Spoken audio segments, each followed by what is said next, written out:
Alhamdulillah, kita bertemu lagi sambungan siri penjelasan saya ke atas buku Panduan Akidah dan Ibadah Ketika Sakit. Sebelum itu, Assalamualaikum warahmatullahi wabarakatuh.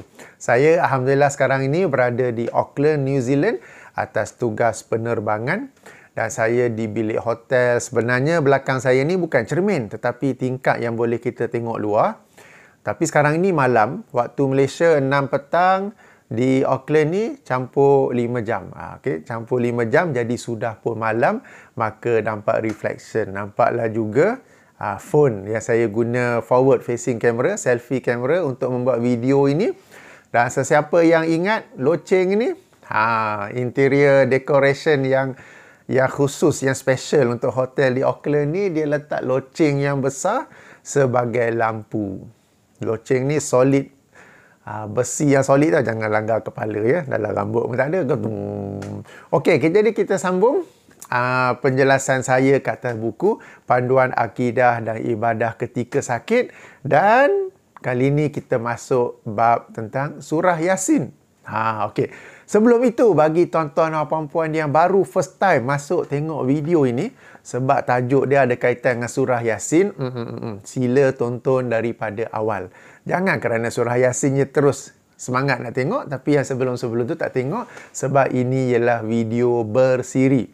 Video bersiri di mana saya menjelaskan buku saya, Panduan Akidah dan Ibadah Ketika Sakit. Tuan-tuan dan puan-puan, kebiasaan masyarakat kita, sebahagian, bukan semua, ialah apabila mereka ziarah orang sakit, baik di hospital ke di rumah ke, mereka suka bacakan surah Yasin. Sesuatu yang ingin saya ajak tuan-tuan dan puan-puan berfikir, ya. Kalau tuan-tuan dan puan-puan sendiri yang sakit, kalau saya sendiri yang sakit, terbaring di katil hospital ke apa, moga-moga Allah memberi kita kesihatan yang baik. Tapi kalau Allah nak uji kita dengan penyakit, apa yang kita suka? Kita suka orang datang bacakan kita surah Yasin, atau kita suka dengar orang yang datang ziarah itu, dia membacakan kita hadis-hadis yang menerangkan bergembiralah apabila sakit. Kerana dalam hadis-hadis itu diterangkan bahawa apabila Allah menguji kita dengan sakit, ia menghapuskan dosa, ia tanda Allah cinta kepada kita, ia tanda Allah beri perhatian kepada kita, yang Allah inginkan kebaikan, maka apa-apa kesalahan kita Allah kafarahkannya di dunia ini, bukan di akhirat, dan keutamaan-keutamaan yang lain. Daripada membaca surah Yasin, ya, surah Yasin memang salah satu daripada Al-Quran, baca Al-Quran. Tetapi, bukankah kalau membaca Al-Quran kepada orang yang sakit, seandainya ia baik, ia menjadi praktik Nabi sendiri sallallahu alaihi wasallam apabila menziarahi orang sakit. Tuan-tuan dan puan-puan, Nabi sallallahu alaihi wasallam walaupun sibuk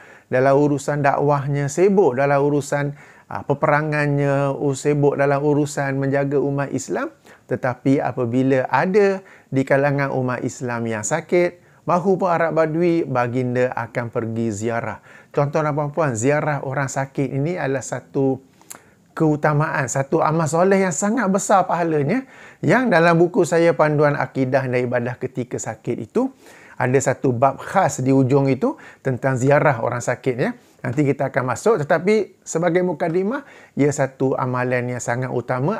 Ayuh kita membiasakan diri. Jangan kita kadang, alah hospital jauh lah, alah aku ni kalau masuk hospital aku pun jadi sakit lah, alah tak ada parking lah, alah, itu waktu ziarah tu aku kerja pejabat lah, waktu ziarah petang tu kan nak balik pejabat lah. Macam-macam alasan kita buat. Padahal kalau kita tahu betapa besarnya keutamaan ziarah orang sakit, nescaya we will make an effort. Kita akan berusaha untuk ziarah, bahkan make it a priority. Kita ni semua orang-orang efficient yang ada things to do kan. Things to do banyak, tapi tengok kawan, dengar dapat berita kawan kita sakit, dia masuk ke atas sekali. Things to do tu priority jadi yang pertama, ya. Jadi Rasulullah sallallahu alaihi wasallam sebagaimana dalam hadis riwayat Imam Al-Bukhari dan lain-lain, apabila ziarah orang sakit, baginda sebut pendek aja, la ba'sa tahurun insya-Allah. Tak mengapa, tahur ini menyucikan, ia membersihkan dosa insya-Allah. Itu je. Bacalah Yasin, atau panjanglah sikit. Kan orang kita kan tengah panjang-panjang, lagi pro. Tak, la ba'sa tahurun insya-Allah. Banyak tu je. Alamak, apa Nabi ni? Tak. Itu saja. Sebab kemudian Nabi bercakap-cakap yang baik, ya, macam yang kita baca tadi tu. Bukan Nabi sebut, maknanya kita baca, kita bagi kata-kata motivasi, kita bagi kata-kata penenang, kita bagi kata-kata bersabar, dan apakah kata-kata yang lebih baik, melainkan ayat-ayat Quran dan hadis-hadis yang kita baca. Kalau orang tu tak faham yang Arab, kita baca terjemahan yang dapat memberi motivasi, dapat memberi ketenangan kepada orang yang sedang diuji dengan sesuatu penyakit pada saat itu. Tapi tuan-tuan dan puan-puan, ada beberapa perkara, ya. Pertama, tentang surah Yasin. Kalau kita pergi ziarah dan kita ni tak nak baca surah Yasin, kita nak sebut la ba'sa tahurun insya-Allah. Kemudian kita nak bacakan beberapa hadis saja seperti mana yang telah saya bacakan dalam video-video sebelum ini, sebagaimana dalam buku saya Panduan Akidah dan Ibadah Ketika Sakit, ya. Lalu kita jumpa ada ahli keluarga lain, ada sahabat yang lain yang sedang bacakan surah Yasin di sisi pesakit. Okey? Tuan-tuan dan puan-puan, that is not the right time to open for discussion. Apa kamu baca ni? Nabi tak baca tau. Nabi baca la ba'sa tahurun insya-Allah saja. Tak. Itu bukan masa yang sesuai. Kalau nak bincang sesuai ke tidak surah Yasin tu boleh bincang macam sekarang ini, boleh bincang pada masa-masa lain. Tapi bila ziarah orang sakit, orang tengah sakit, tak payahlah pula nak berdebat, berdiskusi tentang membaca surah Yasin. Okey, tuan-tuan dan puan-puan, saya sendiri bila ayah saya, ibu saya dan makcik saya ni merupakan kakak kepada ayah saya. Beliau tidak berkahwin dan beliau menjaga saya dan adik-beradik sampailah kami dah terlebih besar panjang ini. Apabila mereka sakit sehingga meninggal dunia, uzur sehingga meninggal dunia, ada saja saudara mara jiran datang baca surah Yasin, saya tak kata apa pun. Padahal saya ni salafi totok ni, salafi pekat ni. Bab bid'ah yang kecil-kecil pun tak boleh. Tapi ada orang baca, time tu it is not the right time. Itu bukanlah masa yang betul untuk nak bising-bising baca surah Yasin ke tidak. Tapi tadi saya biarkan saja. Tak kata apa pun.